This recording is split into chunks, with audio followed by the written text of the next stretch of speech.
Hello, ladies and gentlemen, boys and girls, college football fans, heck, sports fans across the country and around the world. This is Tim May with the Tim May Show. And actually today, it's the Tim and Tony May Show. Finally, I'm not sure if there's big demand for this, but finally, I'm featuring my baby brother, who happens to be 65 years old, Tony May, on the Tim May Show. Tony, welcome to the Tim May Show. Tim, it's a pleasure to be here. I've been looking for my big break finally, and I'm a big fan of the show, big fan of Ohio State football too, and happy to be here. Yeah, I see you're a big fan of Ohio State football. That's why you're wearing that shirt with an Alabama logo on it. Explain yourself, Tony. Well, I'll tell you what, when we were little kids in Lufkin, Texas, I remember like yesterday all the times we watched Ohio State and Michigan, one of the only football games on TV in that particular week of the year. Yeah. And we watched it every single year. And I fell in love with Ohio State. Even lived in Groveport, Ohio for 1 year of my life while Archie Griffin was at Ohio State. And how can you not be a fan of Archie Griffin? Yeah, ladies and gentlemen, as a matter of fact, he graduated from Groveport High School. He came up and lived with my parents for a year and then came back to Texas, moved in with me. And Tony, as they say down in Texas, and Ohio for that matter, the rest is history.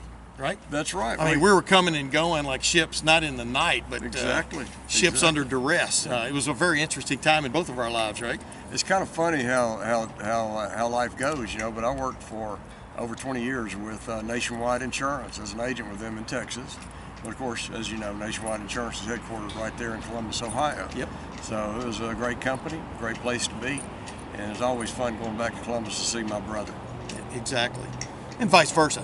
And that's why, ladies and gentlemen, we're standing here. We're standing on the steps of the Fayette County Courthouse in Fayette County, Texas. We're in LaGrange. We're in the heart of LaGrange, Texas, which most Ohio State fans know was the launching pad for JK Dobbins, running back now with the Baltimore Ravens, but who holds a single-season rushing record at The Ohio State University. One of the great players who's ever come through the place. Is Ohio State maybe about to get another great running back from, I'm saying a general area, it's only like 110 miles from where we're standing, Veterans Memorial High School in San Antonio. I came down here on sort of a little vacation to spend some time with my lone remaining brother and couldn't stand it. I went over and talked to James Peoples and Coach Irvin over at Veterans Memorial High School. People who keep up with recruiting know Ohio State has made the top 6 for this running back, James Peoples, as I refer to him as the People's Choice. I'm sure it's not the first and won't be the last time he's heard that, but I got to spend quite a bit of time talking with him and his coach and what's going through his mind right now as he goes from his junior year to his senior year. It's really funny, Tony, down here in Texas, if you're Class 5A or Class 6A, there are all kinds of ways that their football programs can stay in shape throughout the year. As a matter of fact, they just started their boot camp over there at Veterans Memorial High School, and they get to have spring practice down here, the 5A and 6A schools, and he will be part of that as the year goes along. But it's Ohio State's reach, as you well know, having your weekend ranch here in LaGrange. You were witness to that several years ago when Ohio State came calling for JK Dobbins. Sure. I remember that. It was about probably within the first year that we had bought our little country weekend place here in LaGrange. Tiny little town, 2,500 people in the town, and all of a sudden I was seeing all these stories in the news and just hearing people talking about the legend that is and was JK Dobbins and how he was started on the high school varsity team as a freshman. And it was just like a man among boys, but I never actually have met him. I would love to someday. I've heard just nothing but glowing reviews of him by people that have known him and all in the town. He's just a fine young man and gone about his business in the right way. But I remember seeing stories in the paper about coaches coming from all over the country to come and check him out and try to get him into their place. And I remember calling you one day, yes. And I said, Tim, tell Coach Urban he's missing the boat. There's a great player right here in LaGrange, Texas.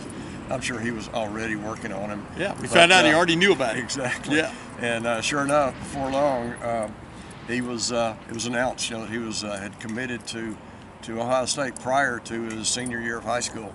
And the funny story, if I could, on that was that Urban had come down with his, I think the position coach at Ohio State, and they were meeting with JK Dobbins, I'm sure his family and stuff, and at some point Urban needed to go catch a plane, and he made some mention about catching an Uber and getting over to the airport. And this is LaGrange, Texas, and there is no Uber. In fact, there's not even a cab in town, so you got to find somebody you know to get you anywhere. Oh, your around. thumb. Your thumb's your best exactly. friend. Or shoot, in a lot of cases you can just even walk there. Yeah. From wherever you are. Yeah. But anyways, funny story how it all worked out that JK Dobbins became an Ohio State Buckeye, and of course then I know guys here in town that have traveled all over the country just driving their cars to go see him play and watch. Some of them went to a lot of his games while he was in college. Oh yeah. In Ohio, to watch him play. They just were in love with the kid, and I understand why. And the funny thing was, not funny, haha, but I'll never forget you sent me. I've still got it on my Twitter timeline somewhere. The picture of him a few moments or maybe a quarter after he broke his ankle. Yeah. On the first play. Very first play. The kickoff return, right? A first play of his senior season at LaGrange High School, which is right around the corner down here. Right. And you sent me this picture of this forlorn-looking JK Dobbins standing there all by himself, watching the football action. Right. And you just kind of went, "You got to be kidding me," right? I mean, this guy was primed. He was poised to have maybe one of the great seasons in Texas high school football history. Absolutely. And he didn't. And you were fired up. Everybody here was fired up to watch it. Absolutely. And but I'll tell you what, to his credit, again, it's a testament to the type of kid that he was. And I think it's the kind of stuff a lot of times these kids get in small towns, especially in Texas, but small towns where they just have a lot of people watching them all the time and are teaching them real character in life. And when he was injured, he already knew where he was going to college. He knew all that was already signed, laid out. But he stood on the sidelines every single game of that season and was there supporting his team on his crutches throughout the whole season and trying to even get them fired up as they did get into the playoffs that year as well. Yeah, there's nothing like being a football hero in a small town, whether you're in Ohio, Alabama, state of Texas. It's the same thing. You become an ipso facto ambassador for your town. I mean, a lot of people judge a town based on well, definitely in Texas they judge a town based on how good the football team is. Same thing as in Ohio. That's right. But from the small town atmosphere, the Friday Night Lights atmosphere, it's stunning what it goes with you the rest of your life when you're a hero, and especially a success like he was at Ohio State. Let me get into this real quick. James Peoples could end up being that same kind of guy. He had a great junior season. I've reposted his highlights a couple of times on Twitter that you can watch from the huddle.com, which are, he's just explosive. And then on top of that, he's not explosive through the hole. He is fast once he gets going. His top end speed. You'll hear him talk to me about that because I asked him about a lot of things about his running ability, but also about being recruited by Ohio State. And this is what people don't understand, man. In the modern world, Tony, if when we were growing up in Lufkin, Texas, which is about 230 miles from here, up in East Texas, if a guy was getting recruited by Texas or Texas A&M or Baylor or maybe out of state by Oklahoma, you know what I mean? Sure, right. It was a big deal. But in the modern game, you can be recruited from anywhere. Right. Ohio State has a reach. It is definitely Buckeye Nation for a reason, called it for a reason, because it has a reach. There are only a handful of schools that really have that true national reach, where they can go and attract someone from any corner of this country, including Hawaii, as Ohio State knows. But there are kids who go from here and go other places. But the big time schools can come in and immediately, because James Peoples knows about Ohio State and vice versa. Sure.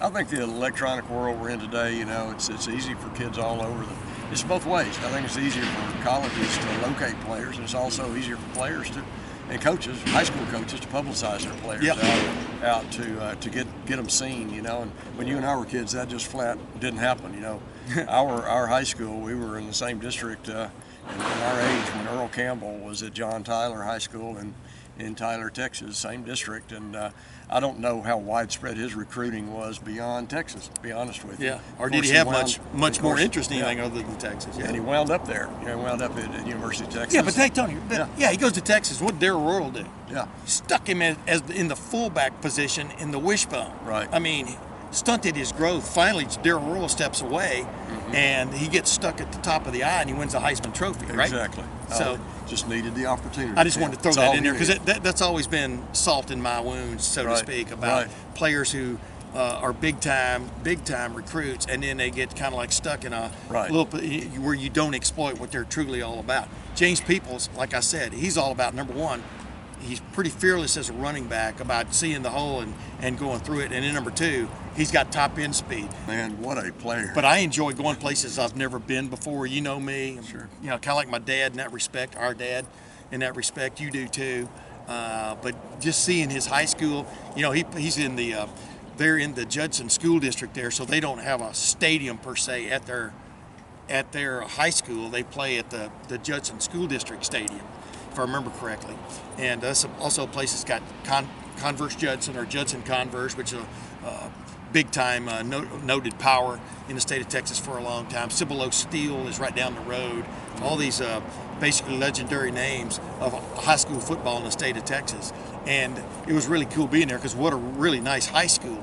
But then on top of that, I'm just standing there the whole time I'm talking to this guy. And this guy, depending on where he goes, because obviously Texas is, 50 minutes up the road from him, 45 minutes up the road from him in Austin. Right.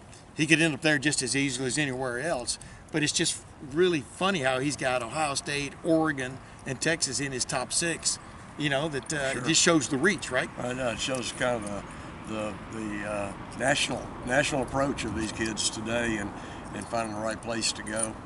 And you know the even Alabama, I think, is looking at him and Yeah. trying to lure him over there, which is living here where I am in LaGrange, Texas.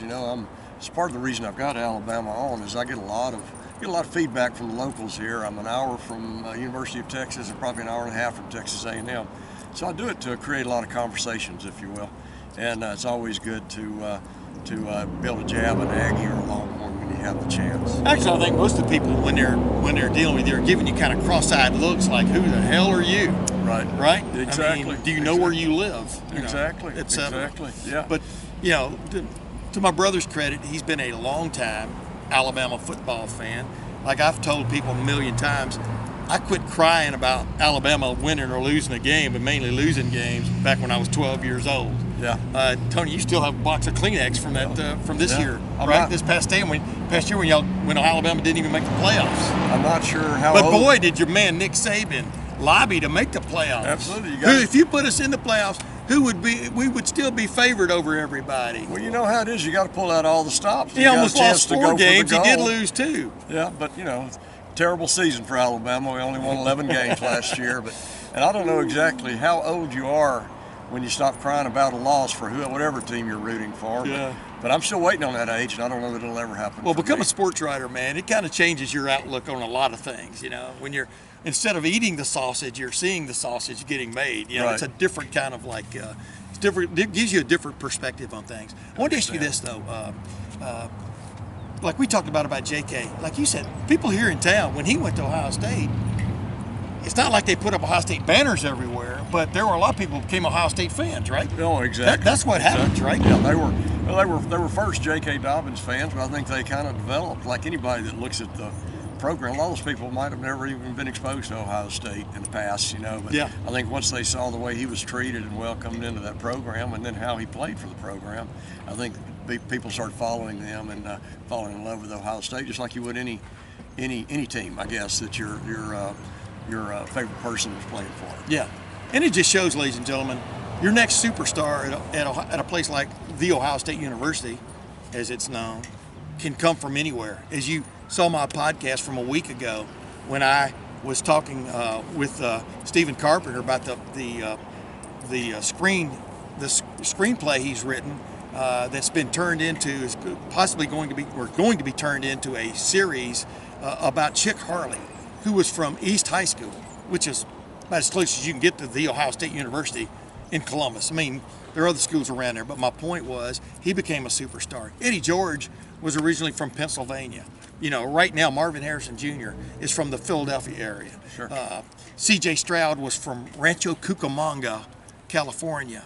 You don't have to have Ohio in your in your background to get Ohio in your blood and to play for the Scarlet and Gray. And we'll see if James Peoples becomes the next guy who steps up, steps out of state, and still finds stardom at Ohio State. And Tony, I want to, by the way, I want to thank you for joining me on today's podcast. But I wanted to ask you, has there ever been a question you've wanted to ask me that we can put on public YouTube? I really don't have a question. You and I talk all the time on things, ask you questions about all kind of stuff, and you've always been a fantastic big brother to me, and it's been fun watching you in your career as a sports writer and now as a podcaster, the things that you do and the honesty of the way that you go about your business. And I want to tell your listeners, you know, when I was between 11 and 12 years old, I was a pretty good baseball player, and but a little bit unsure of myself. And my brother Tim was never, he liked sports, but he wasn't really that good as a player. I was skinny, but I was slow. Exactly. But he was a very great person that studied and read things and figured out how to do things. And between my 11-year season and my 12-year season in Little League, he taught me how to throw a curved drop that would flat drop off the table and break about 4 feet. And suddenly at 12 years old, I felt like I was the next Nolan Ryan. Yeah. But really, he's just always been a great big brother to me. And we come from a great family where we're all close. But Tim and I, for me, we always had a very special relationship. And I appreciate all of y'all loving Tim May like I do. So thank you. Well, heck, now I'm gushing and blushing and doing all kinds of things. And but Tony, you know, I've always appreciated you. I appreciate your fandom for Alabama. As you know, we finally got our mom and dad's remains in the ground this past summer, and it's the first time I'd been back to Tuscaloosa in quite a while. We're back. We buried them north of Tuscaloosa, up north of Northport, Alabama, but in that vicinity. Our grandparents on my dad's side, you could literally walk to Denny Stadium from their house if you wanted to. They went to church in Calvary Baptist Church, which is right down the street, literally a block and a half from Denny Stadium. Of course, we grew up with Alabama in our blood. Our dad graduated from University of Alabama, was a chemical engineer for all those years. My mom used to get up in front of the television. I don't mean move her chair up closer. She'd get in front of the television when Alabama was on TV, right? All the way up to almost till she died. Absolutely. So my point is, it's not necessarily about talking about being fans of Alabama. It's about being fans of college football and what college football meant in our lives growing up in West Central Alabama in the 50s and 60s, early 60s, before we moved to Texas in 1965. It was literally almost the only thing to cheer for at times, right, in Alabama? That's right, absolutely it was. During all those hard times of the 60s and all, and the stuff that was going on at that time. You and I were talking about it last night. Wait a minute, ladies and gentlemen, we grew up in Demopolis, which was like about 55 miles due west of Selma. We were right on U.S. Highway 80.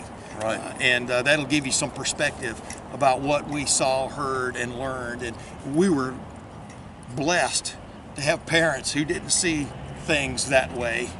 And I almost teared up right there because we were blessed, because it was a weird time to be growing up anywhere in the United States, but especially in the Deep South, right, Tony? Absolutely. I mean, think about that entire decade and stuff we had going on, not just with civil rights, but civil rights was a big, big piece, as you all know. And we were kind of right in the middle of a lot of the battles going on, you know, the hard battles that were going on around civil rights at the time. And I'm proud to say that we had parents that really led us to just do the right things and to treat people right and treat each other all the time as people, and treat with love the way we're commanded to do. Yeah, and my mom, she would even urge us out of the house one morning in, I think that was early 1965, middle of 1965, or early year of 1965, because the Freedom Riders were going to be coming down U.S. Highway 80, going from the west, from Meridian, Mississippi, to Selma. That's where they were headed. Right. And we all know what Selma was all about. Sort of if there's a heart of what went wrong, that was it, and what was wrong about the South. And so you're right, we were blessed. And then like as college football fans and football fans, we were blessed to move from one place where college football was a big time and high school football was big time to the middle of East Texas where football was big time, where Friday Night Lights. You could have filmed Friday Night Lights, that movie about our high school in Lufkin, right? Absolutely. And I I am never ashamed to say that I love college football. Always have, always will. How about you, Tony? Absolutely, always look forward to it. You know, when we were kids, you know, you didn't have all the games on TV like you have now, but it was sure something we always look forward to being a part of. But you know, it also was cool on the Friday night and Saturday night lights that went on around those small towns like that. Oh yeah, with the all black high schools at those times, and so it was in some ways it was definitely a hard time to grow up and a hard time to raise kids. My hat's off to my parents every single day, the way that they raised us and were able to get us through all of that. But also some of the best friends that I have in life were friends that we developed during that time as well as we moved in through integration and different things like that. African American and white. I mean, it was crazy. I mean, and like you just brought it up. I mean, I've told people this story many times. In Demopolis, you know, the white high school would have its games. Demopolis High School would have its games on Friday nights in the only stadium in town. Sure. And then on Saturday nights, U.S. Jones, the U.S. Jones Red Devils would have their games. During the Demopolis High School games, you'd have a white audience in the stadium, and then you would have African Americans surrounding the stadium from the fence watching. And on Saturday night, it'd be vice versa. Right. And it was the great thing about when we moved to Lufkin, Texas. Lufkin had probably the premier African American high school, and from a football standpoint, Lufkin Dunbar High School, led by the legendary Elmer Red. Absolutely. Boy, I mean, we saw. I mean, Lufkin by that time, Lufkin High School was integrated to a certain extent, but Lufkin Dunbar, you know, it took a while before we reached total integration. Yeah. But Lufkin Dunbar, you talk about premier high school football. Yeah. That was Lufkin Dunbar. It was kind of like Remember the Titans in reverse. Yes. The movie Remember the Titans, which is my favorite movie.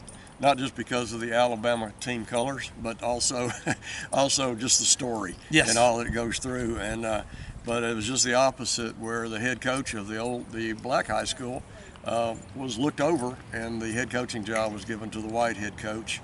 But luckily for everybody concerned, at that time Bill Yeoman at University of Houston came down and snatched that coach up and took him to University of Houston, and it opened the doors to East Texas and all the talent going up through there. Well, wait a minute. No, you that's a little bit wrong, because he had already been gleaning talent, African American talent from East Texas before the SWC schools, except for Hayden Fry when he went down to Beaumont Port Arthur region and got Jerry Levias. But the point is, he had. I mean, his one of his great quarterbacks was DC Nobles at University of Houston from Lufkin. And but my point is, Bill Yeoman and Houston were ahead of their time when it came to that. I totally agree with you, but I think you got to agree also that once you capture a coach like Elmer Red and bring him on your staff, those doors start opening a lot easier, and just opened up the door to more talent and other high schools, you know, other schools around and all, and other coaches that have been coaching these players. And before we wrap it up, I want to ask you one other thing. Yes, sir. I know you, like me, have always wondered, what if Elmer Red had been named the head coach at Lufkin High School? If you remember correctly, that season, Lufkin rose to, I think, number 5 or 6 in the state, was undefeated, because it had finally totally integrated. But many of the African American players, and I think justifiably so, thought the guys who deserved to be starting weren't all starting. Right. And they boycotted, with a few exceptions, like Comet Burley, who went on to fame at Texas Tech and in the Canadian Football League. Right. Big time middle guard, and a couple others. Most of the rest of the African American players boycotted the rest of the season. And Lufkin went 0-4-1 the rest of the season. The last 5 games of the season. That's right. But you just wonder, you know, wow, how things would have changed if they had been progressive enough to name one of the great high school coaches, period, much less in the state of Texas, as the head coach. But absolutely, that's fodder, ladies. I wrote about that at the Lufkin News one time. Some people liked the story. Sure. And Tony, some people didn't. Exactly. You know, those kind of changes that we went through those are hard things and slow changes to make, and that's a real good example of that, where you know, the change wasn't happening quickly enough to really serve the entire group like it should have. Yes. And it's a shame, because there were some fantastic players on both sides of the racial line at that point that would have really had great seasons during that little time if it had been handled differently. Who knows who would have been even more launched to stardom Exactly. if things had been the way they should be. That's what right. it is. This is right. Black History Month, by the way, Yes. and well, I didn't mean to go down that trail because of that, but it is ironic. But Tony, appreciate you joining me on the Tim May Show, man. It's the first time I've talked about you a lot on there. You know, and what's my favorite line about you? You're your 65, baby brother, right? You're my baby brother, but you're also 65. right. What does that tell you? Well, it tells you what a hard life I've had, folks, and being the baby brother, all you baby brothers, and understand that. But no, Tim, it's an honor to be on your show, and I thank you so much for giving me the opportunity. And I don't bring anything other to it than just my extreme good looks and intelligence. Charm. Don't forget and your charm. My charm as well, and speaking ability too. But no, really pleasure to be on your show. Really proud of you. I love you. And go Bucks. And ladies and gentlemen, you can tell before I sign off here, you can tell that my brother claim to fame is selling a lot of insurance. So that means he can talk a lot of people into whole life, half life. Half life, that's atomic stuff. That's right. That's right. That's right. But anyway, ladies and gentlemen, thank you for joining me again, and thanks to my brother Tony for finally joining me on here. And until next week, we'll see you then.